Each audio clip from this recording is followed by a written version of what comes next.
Channel पर जो भी वक्ता ने कहा वो उसकी अपनी राय है, जिसकी पुष्टि नेशन न्यूज़ छोटा सा सार ये है कि ये जो आंदोलन है जो ईवीएम के खिलाफ चल रहा है,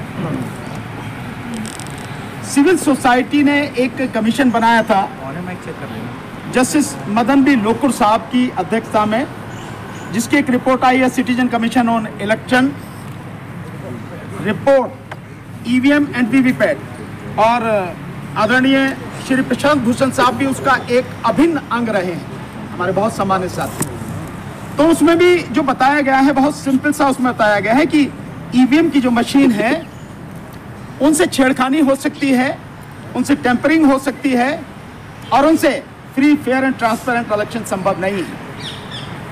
वो बड़ी रिपोर्ट, और जैसे मैंने पहले भी बताया कि उस रिपोर्ट में सुप्रीम कोर्ट के रिटायर्ड जजेस, हाई कोर्ट के जजेस, senior advocates, experts, IIT experts, साथ में सामाजिक कार्यकर्ता, इंजीनियर्स, डॉक्टर्स, सिविल सोसाइटी के बहुत ही सम्मानित लोग रहे हैं। और अभी तक 2 दिन पहले की है कि पहले 6,500 थे, लेकिन अब 7,400 लोगों ने साइन उस पर किया है, और ये देश के बड़े प्रबुद्ध लोग हैं जिन्होंने उसी की रिपोर्ट के विषय में आपने बताया।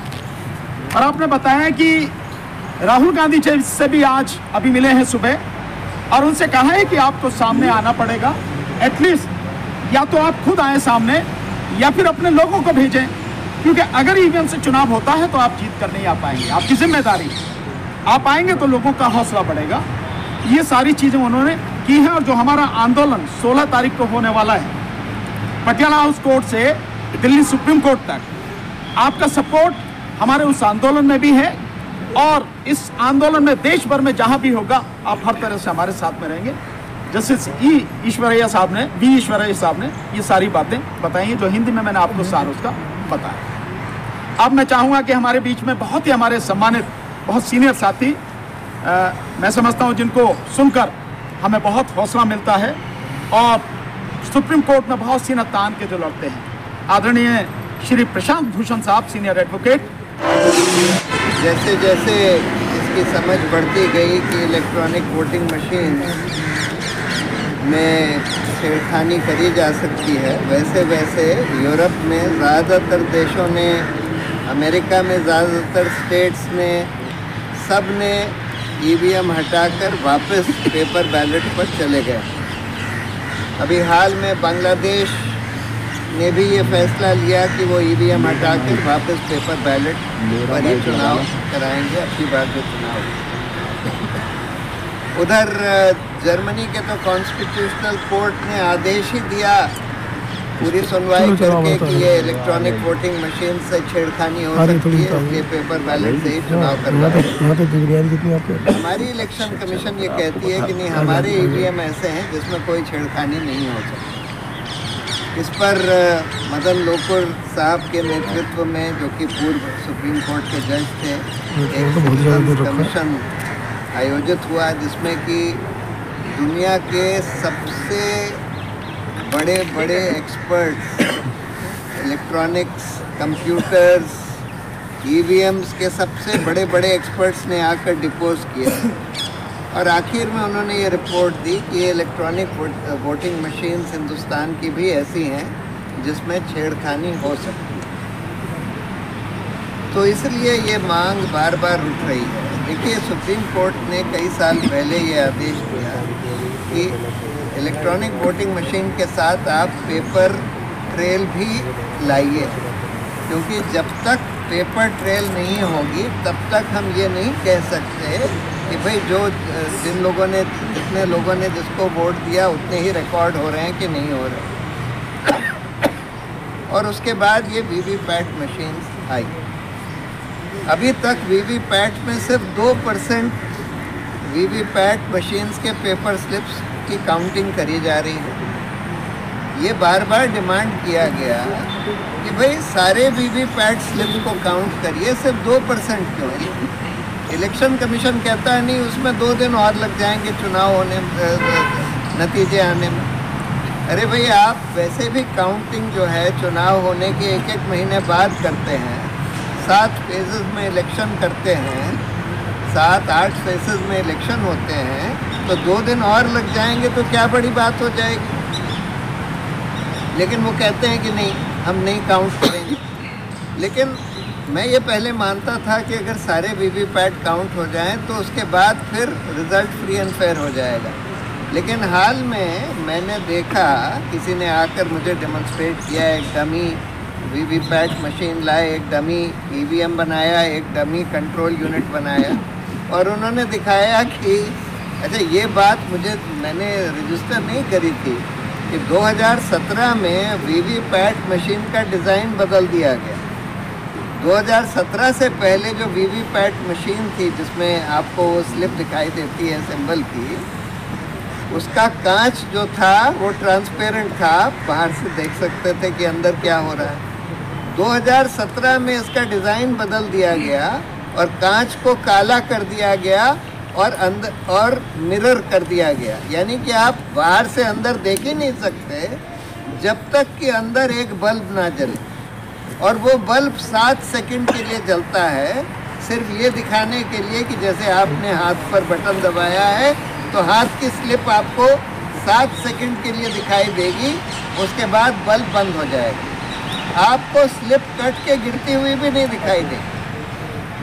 तो जो साहब आए उन्होंने मुझे डेमोन्स्ट्रेट किया कि हम बड़े आसानी से वीवीपैट को ऐसे डिज़ाइन कर सकते हैं कि अगर एक के बाद एक दो जनों ने एक ही जने को, एक ही कैंडिडेट को वोट दिया, एक ही सिंबल पर वोट दिया, तो वही स्लिप जो पहले जने को दिखाई गई, वही स्लिप दूसरे जने को भी दिखा दी जाएगी। वो कट के नहीं गिरेगी, क्योंकि 7 सेकंड के बाद बल्ब जो है बुझ जाता है।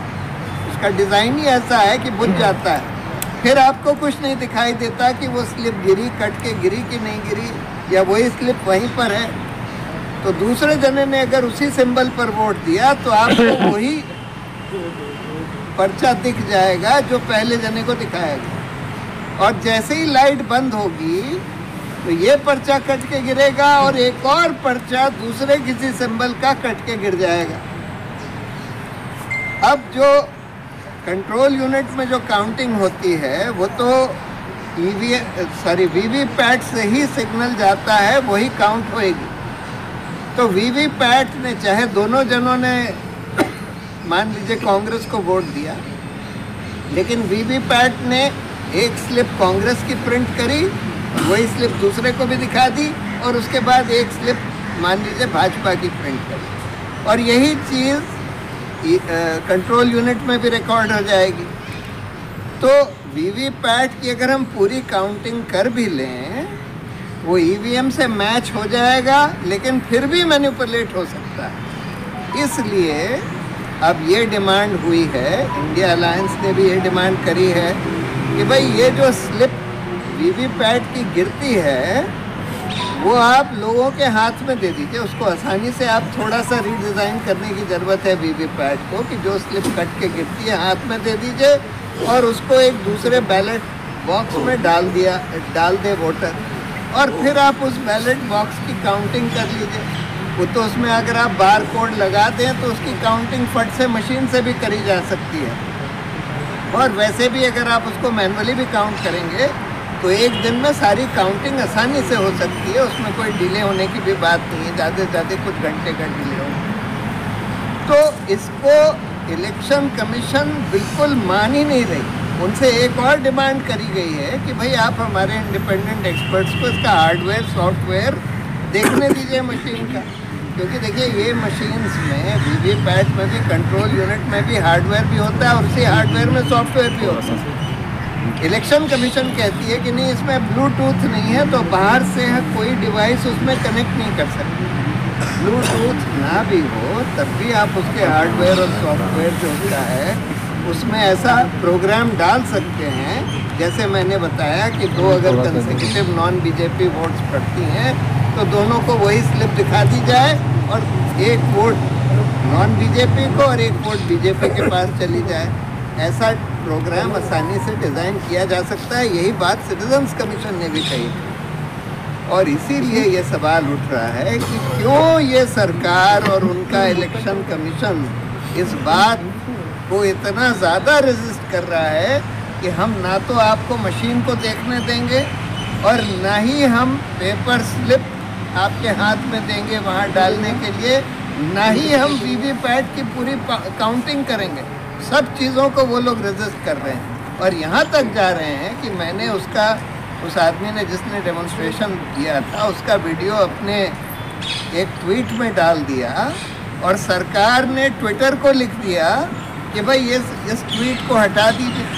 कह रहे हैं जो भी जना ये वीडियो डाल रहे हैं कि भाई इस तरह से ईवीएम का मैनिपुलेशन हो सकता है, ट्विटर, फेसबुक वगैरह सब वो पोस्ट को हटा दें।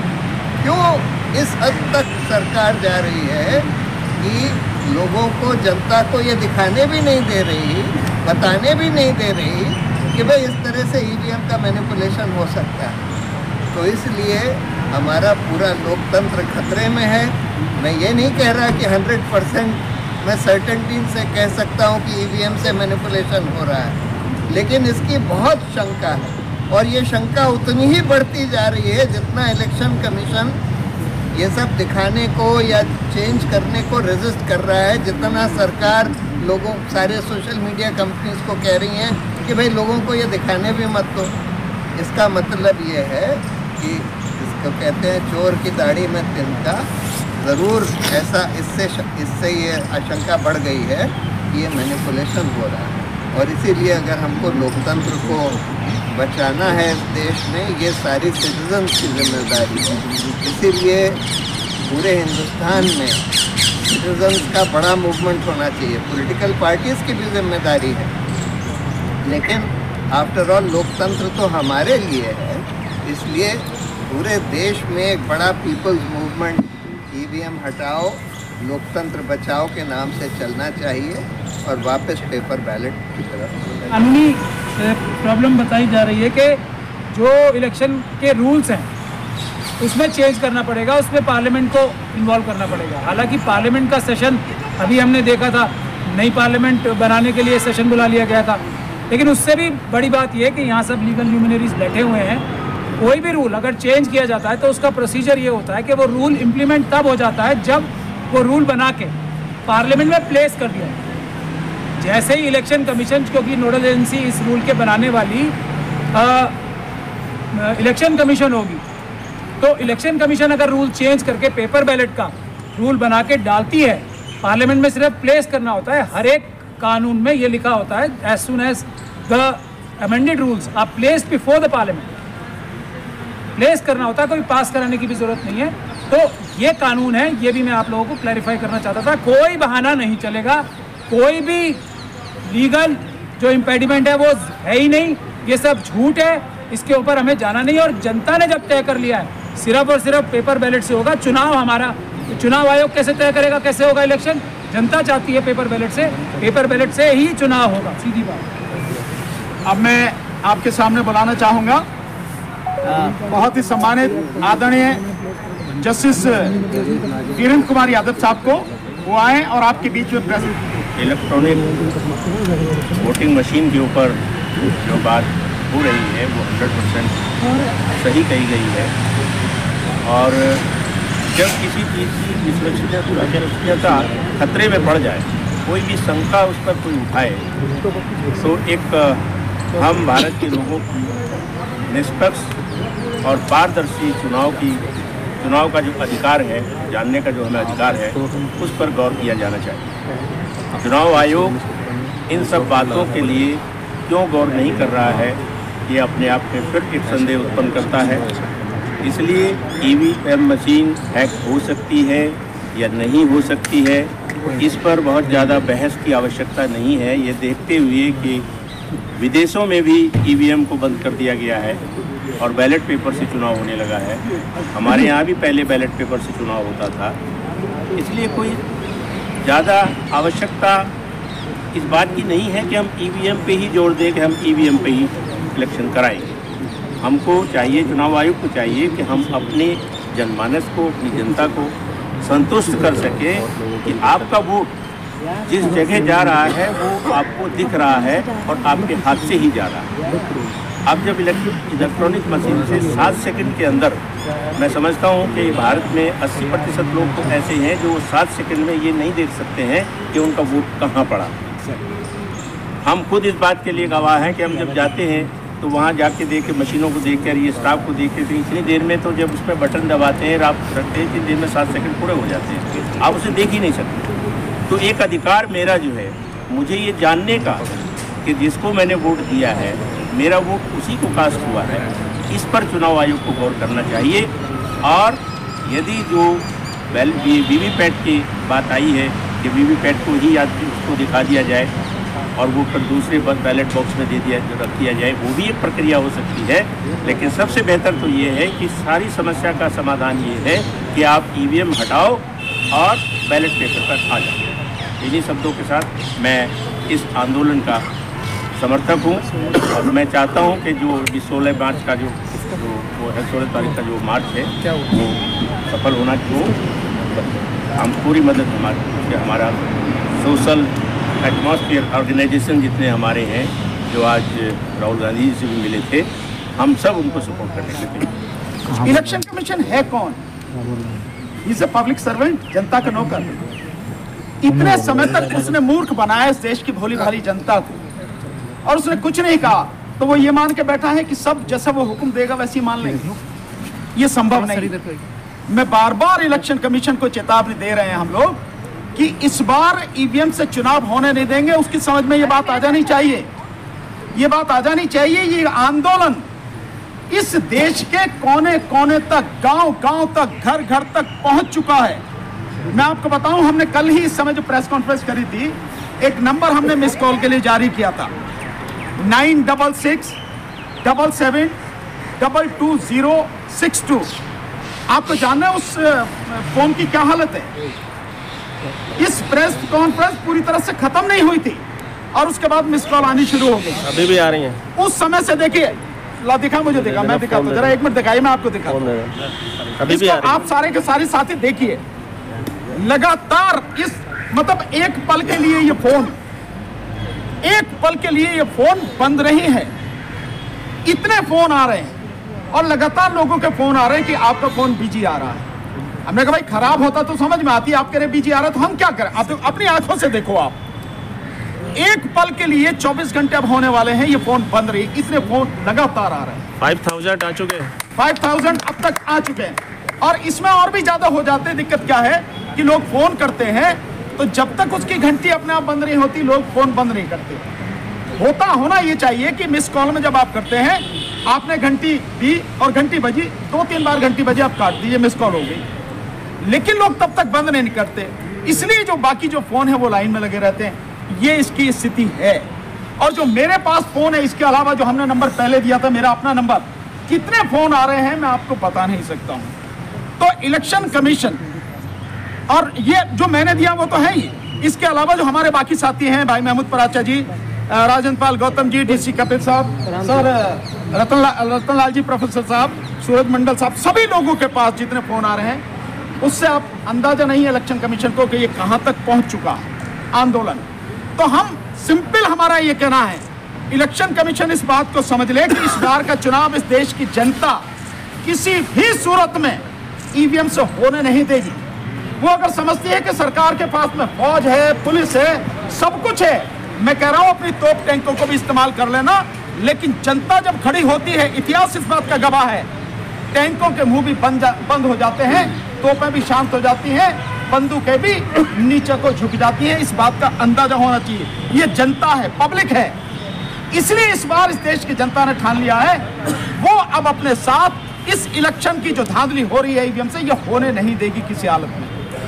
अब मैं इसी बीच में इलेक्शन कमीशन क्यों ये कर रहा है, इसके विषय में बहुत अच्छी तरह से हमारे साथी हैं, पूर्व मंत्री भाई एडवोकेट सुप्रीम कोर्ट के राजेंद्र पाल गौतम जी, वो आपको बताएंगे कि इलेक्शन कमीशन क्यों कर रहा है। Rajendra Pal Gautam. Election commission of India की जिम्मेदारी बनती है कि वो जनता के उस विश्वास को कायम करे कि जनता को ये भरोसा होना चाहिए कि वो वोटर जिसको वोट देना चाहता है, उसका वोट उसी प्रत्याशी को गया है जिसको उसने वोट डाला है। अगर उस वोटर को वो भरोसा नहीं पैदा हो रहा है तो ये failure election commission of India का है। दूसरी बात है कि इलेक्शन कमीशन ऑफ इंडिया इतना जिद्दी क्यों हो गया है, वो क्यों जनता की भावनाओं को दरकिनार करके ईवीएम से चुनाव कराने पे आमादा है, क्यों वो आज सरकार का इस्तेमाल करके आदरणीय प्रशांत भूषण जी के उस ट्वीट को हटवाने के लिए ट्विटर से उसने क्यों बोला कि वो उस ट्वीट को हटा लें जो ईवीएम के ऊपर उन्होंने बोला है। एक्चुअली केंद्र सरकार और इलेक्शन कमीशन ऑफ इंडिया का कहीं ना कहीं इसमें एक गठजोड़ नजर आता है, और ये इसलिए भी नजर आता है क्योंकि माननीय सर्वोच्च न्यायालय ने एक व्यवस्था दी थी कि जो 3 सदस्यीय कमेटी बनेगी जो चुनाव आयोग का गठन करेगी, उसमें एक देश के माननीय प्रधानमंत्री जी होंगे, एक विपक्ष के नेता होंगे और एक सर्वोच्च न्यायालय के मुख्य न्यायाधीश होंगे। तो सर्वोच्च न्यायालय की बनाई हुई उस व्यवस्था को केंद्र की सरकार ने संसद के द्वारा बिल लाकर उसको बदल दिया, और उन्होंने कर दिया कि उसमें 2 सदस्य केंद्र सरकार के होंगे, जिसमें एक माननीय प्रधानमंत्री जी होंगे और एक कानून मंत्री जी होंगे, और तीसरे सदस्य विपक्ष के नेता होंगे। यानी मेजोरिटी में केंद्र सरकार के 2 प्रतिनिधि हो गए। तो 3 सदस्यीय कमेटी जो चुनाव आयोग का गठन करेगी, इसमें चीफ इलेक्शन कमिश्नर और बाकी इलेक्शन कमिश्नर्स का वो गठन करने के लिए पूरी तरीके से देखा जाए तो केंद्र सरकार जिसको चाहेगा उसे कर देगा। तो वो अधिकारी जिनको चीफ इलेक्शन कमिश्नर और इलेक्शन कमिश्नर केंद्र की सरकार बना रही है, तो वो चुने हुए लोग केंद्र सरकार के इशारे पे काम करेंगे, और ऐसा ही हो रहा है। और मैं समझता हूँ इसमें माननीय सर्वोच्च न्यायालय को रोल प्ले करना चाहिए। जब कोई भी कानून सरकारों ने बनाया है और वो कानून देश के संविधान के खिलाफ है, देश के या फेडरल स्ट्रक्चर के खिलाफ है, या जो हमारा basic structure of Indian constitution उसके खिलाफ है, जब कोई सरकार उस कानून को बनाती है तो उसको नल एंड वॉइड डिक्लेयर करने का अधिकार भारत के सर्वोच्च न्यायालय को है। तो हम सर्वोच्च न्यायालय से भी निवेदन करते हैं कि ये जो माननीय सर्वोच्च न्यायालय के द्वारा जो व्यवस्था बनाई गई थी 3 सदस्य कमेटी के गठन करने की, जो कमेटी चुनाव आयोग का गठन करेगी, उस व्यवस्था को जो केंद्र सरकार ने पलटा है उस कानून को रद्द करे और उस व्यवस्था को जो माननीय सर्वोच्च न्यायालय ने बनाई थी उसी को दोबारा लागू करे। और दूसरी हमारी मांग है इलेक्शन कमीशन ऑफ इंडिया जिद छोड़े और वो केंद्र सरकार के इशारे पे काम करना बंद करे और लोगों को धमकी देना ये लोग बंद कर दें। ईवीएम पे बोलने पे वो कोई मुकदमा बना देंगे या जेल में डाल देंगे या क्या कर देंगे, वो जो करना है कर ले। ये जनता का आंदोलन है, जनता को ये भरोसा होना चाहिए वोटर को कि उसकी वोट वहीं गई है जिसको देना चाहता है। क्योंकि इस तरह के भी वीडियो सामने आए हैं जिसमें एक प्रत्याशी खुद जो चुनाव लड़ रहा है और उसी बूथ पर उसका पूरा परिवार उसके रिश्तेदार रहते हैं, और जब उस पोलिंग बूथ की जो मशीन खुलती है तो वहाँ से उसको एक भी वोट नहीं मिलता।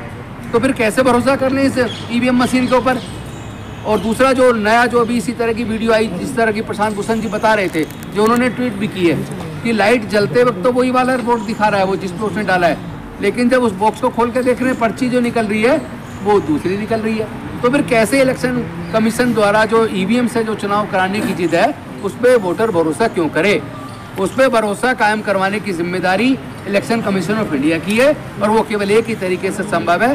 बाकी किंतु परंतु सब दूर किए जाए और केवल वोटर केवल जो है बैलेट पेपर से चुनाव कराया जाए, ये हमारी मांग है। इससे अलग दूसरी कोई भी बात पे हम स्वीकार करने को तैयार नहीं है। ना देश की जनता, देश का मतदाता किसी दूसरे तरीके से वोट डलवाने पे सहमत नहीं है। हमें बैलेट पेपर से चुनाव चाहिए।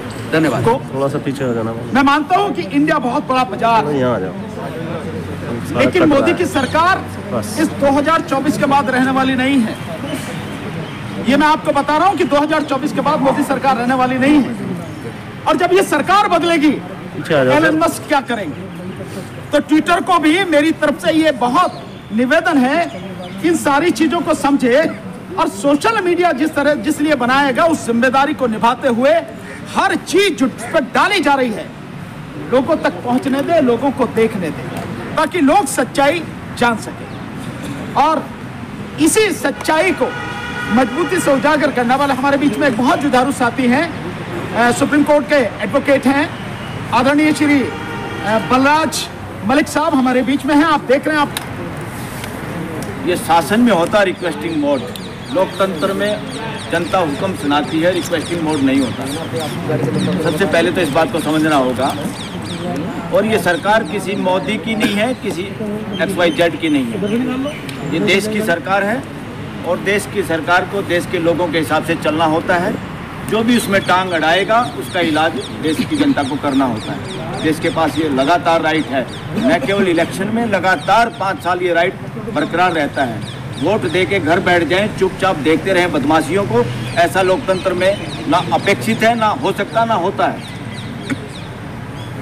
रही बात इलेक्शन कमीशन की, इलेक्शन कमीशन एक माध्यम है देश के लोगों के लिए, एक संस्था है जिसका काम है फ्री एंड फेयर और ट्रांसपेरेंट इलेक्शन कराना। अगर वो इस बात की जिम्मेवारी नहीं देता, जब सरकार निरंकुश हो जाए, संसद बंधक बन जाए, यानी पार्लियामेंटेरियन एंटी डिफेक्शन लॉ की वजह से बोल ना पाए और वो सारे के सारे गुलाम बना लिए जाएं, और तीसरा सुप्रीम कोर्ट और हाई कोर्ट जब स्लो हो जाए, डेट पे डेट हो जाए, डेट पे डेट देने का काम करें, या सरकार के कहने पे तारीख लटकाते रहें और सिर पे इलेक्शन आ जाए और किसी संसद के भागे हुए एमएलएज को सरकार बना के दोबारा उसका इलाज करने की बजाय, उसका फैसला करने की बजाय एक तरह से कॉपरेशन मिले सरकार को, ये सिस्टम देश की जनता को मंजूर नहीं है। इसलिए ऐसे हालात में किया क्या जाए? कानून क्या कहता है, संविधान क्या कहता है? संविधान ये कहता है जब हमारी तीनों स्तंभ, हमारी व्यवस्था के तीनों स्तंभ कमजोर हो जाएं या एक दूसरे को दबाएं या तीनों षड्यंत्र करके शामिल हो जाएं किसी एक ऐसे काम में जो जनता की आवाज़ के खिलाफ हो, तो लोग यानी लोग जनरल बॉडी देश की असली सरकार और असली पार्लियामेंट और असली जुडिशरी, इन तीन संस्थाओं के अलावा असली जो है वो देश की जनता है, 140 करोड़ भारत के लोग हैं। अगर वो जो चाहते हैं उनके अनुरूप कोई काम नहीं करती सरकार, पार्लियामेंट उनके अनुरूप कानून नहीं बनाती, संस्थाएं जो संवैधानिक संस्थाएं काम नहीं करती, चाहे वो हाई कोर्ट हो चाहे सुप्रीम कोर्ट भी हो, तो देश की जनता के पास वो सारे अख्तियार हमेशा रहते हैं, 24 घंटे, पूरे हफ्ते, 365 दिन और पूरे 5 साल। फिर लोग क्या करें? लोग न केवल विरोध करने के लिए सड़कों पे धक्के खाने के लिए हैं, देश के लोग अपने उन स्तंभों का घेराव कर सकती है। घेराव का मतलब क्या है? घेराव का मतलब ये नहीं है कि उनको भूखा मारना है, डराना है, इसलिए घेराव कर सकती है अपनी बात समझाओ और हमारी समझो, हमारी बात को अहमियत दो, क्योंकि वी आर सुप्रीम, हम सुप्रीम हैं। तो लोग धरना प्रदर्शन देना लोगों का राइट है, उसी से तो जागरूक होते सब। एक दूसरे को कैसे बताएंगे? एक आदमी को 10 आदमी को बात पता है, पूरे 140 करोड़ को कैसे बताएगा? इसलिए वो जो साधन है सोशल मीडिया के भी, फेसबुक है चाहे एक्स है जिसको ट्वीट बोलते हैं, अगर ये लोग भी किसी सरकार को, जिसको भारत सरकार का नाम, उसके सामने झुकने का काम ना करें, तो देश की असली सरकार, देश के 140 करोड़ लोग हैं और वो सोशल मीडिया के पक्ष में खड़े हैं, वो ट्विटर के साथ खड़े हैं, वो फेसबुक के साथ खड़े हैं, वो सोशल मीडिया के साथ खड़े हैं। ये कोई ना, इस भारत सरकार की किसी भी ऐसे काम पे झुकने का कोई सवाल नहीं है। भारत सरकार बदलती रहती है, हम अपने नुमाइंदे बदलते रहते हैं, आज कोई और है, कल कोई और आ जाएगा। ये देश की जनता वही है और ये देश की जनता लगातार जागरूक रह के अपने इस काम को कराएगी।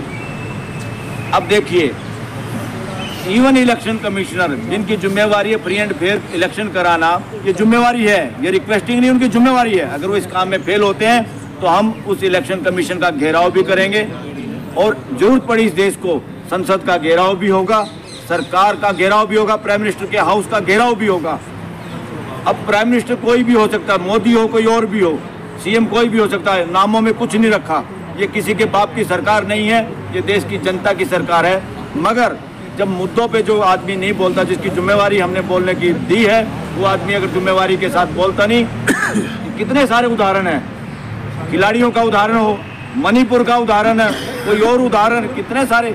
ये सबसे इम्पोर्टेंट देश का मसला है इलेक्शन, ईवीएम को हटाओ और बैलेट पेपर से इलेक्शन कराओ और देश को बचाओ, ये है मुद्दा। और मुद्दा क्या बनाया जा रहा?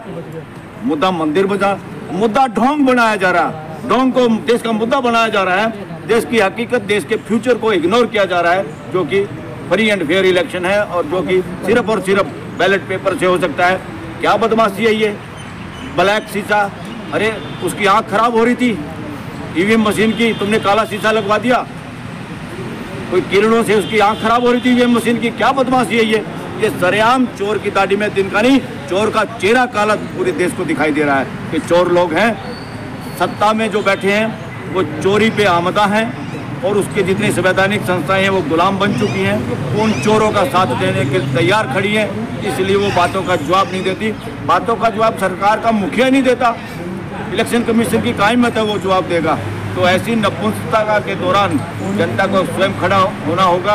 और ये वीवीपैट, ये जो पॉलिटिकल पार्टियां जो बात कर रही है ना, ये भी रिक्वेस्टिंग मोड में कर रही हैं, ऐसी हो जाए, वो गिनती हो जाए, फलाना हो जाए। ये इलेक्शन कमीशन कौन होता है ये बताने वाला? 2 दिन लगेंगे, अरे चाहे 2 महीने लग जाओ, हमें ट्रांसपेरेंट इलेक्शन चाहिए। और जिस आदमी को वोट दें, जिस सरकार को लोग बनाना चाहें, अगर वही नहीं बनेगी तो इतना बड़ा धोखा देश के साथ कैसे बर्दाश्त करेंगे? ये बर्दाश्त से बाहर है। और पॉलिटिकल पार्टियों की बपौती नहीं है ये देश।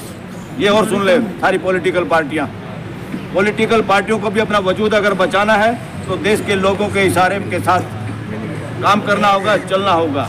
इसलिए मैं इस प्रेस कॉन्फ्रेंस में ओपनली ये कहना चाहता हूँ, 16 तारीख का जो मार्च है पटियाला हाउस कोर्ट से सुप्रीम कोर्ट में, उसमें बहुत सारे सब वकील हिस्सा लेंगे। और इसके साथ साथ एक और काम इस देश के वकील करेंगे, एडवोकेट्स फॉर चेंज एक प्रोग्राम होगा, आप लोगों को डेट बता दी जाएगी। और दूसरा क्या होगा, सुप्रीम कोर्ट के सामने इस देश के वकील प्ले कार्ड लेके प्रदर्शन करेंगे। क्या प्रदर्शन करेंगे? कि आपकी ड्यूटी देश के लोगों के फंडामेंटल राइट को बचाने की है, सरकारों के इशारे पे काम करने की नहीं है, संविधान के साथ काम करने की है। अगर वो काम आपसे नहीं होता, जिन जजों से ये काम नहीं होता, वो अपने इस्तीफा देकर अपने घर चले जाएं, तनख्वाह मिलती रहेगी। ये देश और बर्दाश्त नहीं कर सकता इससे ज़्यादा कि लोगों को ये लगे कि इस देश की कोर्टें भी सरकारी हो गई हैं। ये बर्दाश्त से बाहर है और ये देश की जनता सहन नहीं करेगी और देश के एडवोकेट भी इस बात को सहन नहीं करेंगे। प्रोफेसर रतनलाल जी प्रेस को संबोधित करेंगे।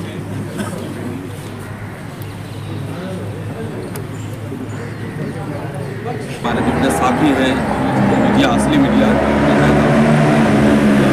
एक तो हमने मिस्ड कॉल का एक नंबर कल जारी किया था, उसको जरूर थंबनेल में लगाएं, जी के पास हम टाइटल में लगाएं ताकि लोग समझ सके कि आखिर किस नंबर पे मुझे मिस्ड कॉल देना है। नंबर फिर एक बार पहले रिपीट कर देता हूँ, 9966 77 22 062।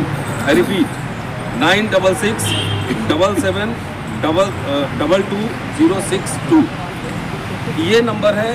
जो साथी बैन ईवीएम आंदोलन के समर्थन में, ईवीएम के इस्तेमाल के विरोध में वो आए और इस पर मिस्ड कॉल दें। इससे हमें जनता का नब्ज भी पता लगा है कितने लोग ईवीएम के खिलाफ आंदोलन करना चाहते हैं। काफ़ी कुछ हो चुका है, प्रशांत जी बोल चुके हैं, महमूद साहब बोल चुके हैं, काफ़ी कुछ लोग बोल चुके हैं। मुझे सिर्फ 1-2 बात कहनी है कि कल भी मैंने कहा था कि ये डू और डाई है। अगर ईवीएम से चुनाव हुआ तो समझिए कि जितने इंस्टीट्यूशंस हैं, जितने डेमोक्रेटिक इंस्टीट्यूशंस हैं, जितने राइट्स मिले हैं कॉन्स्टिट्यूशन से, वो सारे खत्म हो जाएंगे। अन्ना का जो आंदोलन था वो काउंटर रेवोल्यूशन था, और उस आंदोलन से जो निकला वो हम सब देख रहे हैं। इसलिए हमें सच्चे अर्थ में वो एक रेवोल्यूशन करना है। रेवोल्यूशन कैसे? बैलेट पेपर से करना है। हमें वो रेवोल्यूशन करना है। जानबूझ के रूलिंग एलिट से वैसे मशीन का इस्तेमाल किया ताकि इससे हेराफेरी की जा सके। ये समझिए एक तरह से आज़ादी, ईवीएम से आज़ादी की लड़ाई है और ये पूरे देश भर में जन आंदोलन के रूप में तब्दील होना है। पूरे देश भर में मैं कह रहा हूँ। और इसलिए कल जिन स्टेट्स का आपने ऑफिस में घोषणा किया है, सारे साथियों से अपील है कि अपने अपने स्टेट हेडक्वार्टर में पहले अपने स्टेट हेडक्वार्टर में कमेटी बनाएं और इसी तरह का प्रेस कॉन्फ्रेंस हर स्टेट हेडक्वार्टर में पहले हो। उसके बाद जिले वाइज कमेटी बनाएं, क्योंकि ये लड़ाई ऐसी है कि जब तक ये जन आंदोलन नहीं होगा, जब जन आंदोलन होगा पॉलिटिकल पार्टीज फिर अपना आने लगती है। तो इसलिए सबसे पहले जो सिविल सोसाइटी हमारा है, जो हम लोग सब यहाँ इकट्ठे हैं, इतने रिटायर्ड जजेस थे, प्रशांत जी थे, सब थे, कि इसलिए आप सबकी बड़ी भूमिका है कि बहुत तरीके से वीडियो लगाएं। और खास तौर से हमारे जो बोलने का भी देख रहे हैं, ट्विटर से पोस्ट डिलीट हो जा रहा है, पता नहीं लग रहा है कैसे डिलीट हो रहा है। तो आखिर ये चुनाव आयोग और सरकार दोनों मिली, जब लोग चाहते हैं, कह रहे हैं कि भाई वीवीपैट दे दो, अपना देख के लगा ही गलती होगा तो हम अपना फाड़ लेंगे, इनवैलिड कर लेंगे, वो भी नहीं दे रही है, अपना मशीन दिखा रही है। इसका मतलब तिनका नहीं, पूरी दाल काली, पूरी की पूरी दाल काली है। पूरा जो है ये मिला हुआ है। 16 तारीख को एडवोकेट्स मार्च 4 नंबर गेट पटियाला हाउस से, और इससे हम लोग चाहते हैं कि जुडिशरी भी थोड़ी सशक्त हो, अपनी भूमिका निभाए। इतने इलेक्शन पिटीशन पड़े हुए हैं, 5 साल हो गए, 5 साल हो गए, लेकिन उसमें सुनवाई नहीं है। 19 लाख ईवीएम का भी पता लगाया गायब है, उसमें भी कोई सुनवाई नहीं है। कोर्ट भी इसको सुओ मोटो संज्ञान ले कि जब इतने लोग लगातार बोल रहे हैं, 3 यहाँ पे जजेस बैठे हुए थे, हाई कोर्ट के रिटायर्ड जजेस, कोर्ट भी संज्ञान ले और उनके पास जो मैटर एक पत्रकार के लिए अगर 12 बजे रात में खुल सकता है कोर्ट, तो जो पूरी democracy is at risk, hijack हो गया है डेमोक्रेसी एक तरीके से। हम लोग यहाँ कोई चुनाव लड़ने कोई पार्टी को का रिप्रेजेंटेशन नहीं कर रहे, कोई यहाँ पार्टी का रिप्रेजेंटेशन नहीं कर रहे। बैलेट पेपर से चुनाव करवा लो, जिसकी भी सरकार बने हमें स्वीकार है, चाहे वो एनडीए जीते, इंडिया जीते, चाहे जो भी जीते वो स्वीकार है। लेकिन मुझे अगर मैं वोटर तो मुझे दिखना चाहिए कि हमारा वोट कहाँ गया। जिस देश में 80 करोड़ से ज़्यादा लोग कह रहे हैं कि खुद ही सरकार कर रही कि 5 किलो अनाज दे रहे हैं, जहाँ पे इलिटरेसी का रेट इतना हो, जहाँ की मोबाइल लिमिटेड हो, जहाँ पे लोग टेक फ्रेंडली नहीं है लोग, यहाँ जितने लोग बैठे हुए हम लोग खाली काम चलाओ जानते हैं, मोबाइल हैंडल करना, कंप्यूटर हैंडल करना, लेकिन टेक्निकल हम लोग को भी कोई कहेगा कि ये जरा आप कैसे टेम्पर होता है आप बता दीजिए, हम नहीं बता सकते। ये सवाल ट्रस्ट का है, ये हमारा ट्रस्ट ईवीएम मशीन पर नहीं है। अगर चुनाव आयोग के जो कमिश्नर हैं वो हिस्ट्री पढ़े होंगे, उनको बोले केमिस्ट्री पढ़ा दीजिए तो पढ़ा देंगे, नहीं पढ़ा सकते। इसीलिए जो जिसका एक्सपर्ट है वही बेहतर कर सकता है। जंतर मंतर पे डेमो हुआ था उस दिन, सुप्रीम कोर्ट में 16 तारीख को फिर डेमोस्ट्रेशन होगा ईवीएम का, वो होगा, दिखाया जाए कैसे टेम्पर हो सकता है। मानव निर्मित कोई भी इंस्ट्रूमेंट हो उसको मैनिपुलेट किया जा सकता है, ये निश्चित है। और यहाँ तो भारत में तो लोगों का क्या मशीन क्या कर, लोगों का दिमाग ही खराब है। जब दिमाग में ही बेईमानी बैठा हो, जब कॉलेज के प्रिंसिपल के दिमाग में बेईमानी बैठा हो, वाइस चांसलर के दिमाग में बेईमानी बैठा हो, मिनिस्टर के दिमाग में बेईमानी बैठा हो, तो मशीन क्या करना है? वो तो आदमी का दिमाग है बेईमान है। 2 कानून जो है इस देश में लागू है, आप देख नहीं रहा है। लड़कियां वहाँ बैठी हुई हैं और तब भी कॉन्फिडेंस है कि हम 400 पार कर लें। कहाँ से 400 पार कर लें? कल कहाँ गए मध्य प्रदेश का, हमने वो दिखाया भी था कि एक बीजेपी का सपोर्टर रिजल्ट निकलने से 3 दिन पहले कह रहा है कि बीजेपी के कैंडिडेट को आएगा 93,000 और कांग्रेस के कैंडिडेट को आएगा 77,000। तो उसको क्या इलेक्ट्रॉनिक मशीन जो है रात में सपना दिया कि जो कह रहा है एग्जैक्ट वही आ रहा है। तो साथियों, मिला जुला के अब इसमें से जितने लोग हम लोग बैठे हुए हैं, सब लोग सिविल सोसाइटी के लोग हैं, कोई पीछे नहीं हटेगा। समय कम है, चुनाव आने वाला है। आज जैसा कि सुरैया साहब ने बताया कि राहुल गांधी से इस मुद्दे पे मुलाकात भी, पॉलिटिकल पार्टी अपना काम करें, वो अपने मैनिफेस्टो में भी डालें ये बात, और इसके लिए जो सिविल सोसाइटी का आंदोलन है उसको सपोर्ट भी। अगर जिनको सरकार उन्हें बनानी है, सरकार इसमें से किसी को नहीं बनानी है। हम लोग तो ये वकील साहब हैं, मैं पढ़ाता हूँ, बाकी प्रोफेशनल्स यहाँ पे हैं, इसलिए सबसे अपील है, इवन पॉलिटिकल पार्टी से भी अपील है कि जो ईवीएम के खिलाफ है अपने कार्यकर्ताओं को बोले, इस नंबर पे मिस्ड कॉल करें और जो भी आंदोलन हो डेमोक्रेटिक तरीके से, कॉन्स्टिट्यूशन के हिसाब से, उस आंदोलन में अपनी संख्या जरूर बढ़ाएं। शुक्रिया। किसी को भी डरने की जरूरत नहीं है, किसी को भी, नीचे से लेकर ऊपर तक, न केवल इलेक्शन कमीशन बल्कि सरकार भी इस जनता के किसी व्यक्ति का बाल भी बांका नहीं कर सकती। हम किसी व्यक्ति का बाल भी बांका होने नहीं देंगे किसी भी कीमत पर। यह एहसास जनता को भी होना चाहिए और यह एहसास शासन प्रशासन में बैठे हुए लोग, जो सरकार को और इलेक्शन कमीशन को भी होना चाहिए। ये गीदड़ भभकी हम लोगों को देने की जरूरत नहीं है। बेहतर होगा अगर उसे अपनी विश्वसनीयता कायम करनी है, अगर उसका ईमान कहीं किसी कोने में बचा रह गया है जिस पर सरकार की काली छाया नहीं पड़ी है, तो अपने आप को संभाले और इस देश के संविधान और देश की जनता के प्रति अपनी जिम्मेदारी निभाए। और इलेक्शन कमीशन इस देश में 2024 का लोकसभा चुनाव ईवीएम को हटा के केवल और केवल बैलेट पेपर से करवाए और पूरी तरह से स्वतंत्र, निष्पक्ष और पारदर्शी चुनाव करवाए। लोकल पुलिस को वहां से बाहर रखा जाए, पोलिंग स्टेशन से लोकल पुलिस को। और जैसे टीएम शेषन साहब और उनके बाद में लिंगदो साहब ने जो चुनाव कराया था कि जो भी सेंसिटिव इलाके थे, light machine gun polling station के ऊपर पैरामिलिट्री फोर्सेस को लगा के वहां पे सुरक्षा की गई थी। हर बूथ पर पैरामिलिट्री फोर्सेस का आदमी था, हर बूथ पर। और चुनाव केवल इतनी सी बात नहीं है, चुनाव केवल और केवल पूरे देश में एक ही दिन में कराया जाए, एक ही दिन में। ऐसा नहीं है कि इस चुनाव को आप जो प्रक्रिया पहले करी कि 7 फेज में 8 फेज में 2 महीने 8 दिन तक जो चुनाव चला 2019 का, ये नहीं, क्योंकि बेईमानी के ये सारे तरीके हैं कि बेईमानी कैसे की जा सकती है। एक ही दिन में चुनाव कराए। भारत के पास में ना तो पैसे की कमी है, ना भारत के पास किसी भी तरह की संसाधन की कमी है, लोगों की कमी नहीं है, किसी भी तरह से चुनाव कराने के लिए किसी चीज की कमी नहीं है। एक दिन में कराया। दूसरा, जैसे ही चुनाव खत्म हो उसके तुरंत बाद 4-5 घंटे बाद ही काउंटिंग स्टार्ट की जाए, किसी का वेट करने की जरूरत नहीं, ताकि बेईमानी की जो भी रास्ते हो सकते हैं वो तमाम रास्ते बंद किए जाए। और हमने जो मैनिफेस्टो हम दे रहे हैं, जो ज्ञापन हम दे रहे हैं राष्ट्रपति को, उस ज्ञापन में बाकायदे लिखा है जितने भी पोलिंग बूथ हो, पोलिंग स्टेशन हो, सबकी सीसीटीवी कैमरा लगा के पूरी वीडियोग्राफी कराई जाए। सीसीटीवी कैमरा लगा के पूरी तरह से, केवल उतना पोर्शन जहां वोट डलती है कि वो वोट किसी को ना दिखे क्योंकि गुप्त मतदान है, उसको सिर्फ उसको बचा के, बाकी पूरे में कहीं कोई किसी तरह की गड़बड़ी हो सीसीटीवी कैमरे में कवर हो, ये भी इलेक्शन कमीशन को करना पड़ेगा। इलेक्शन कमीशन कहेगा पैसे की कोई इस देश में कमी नहीं है।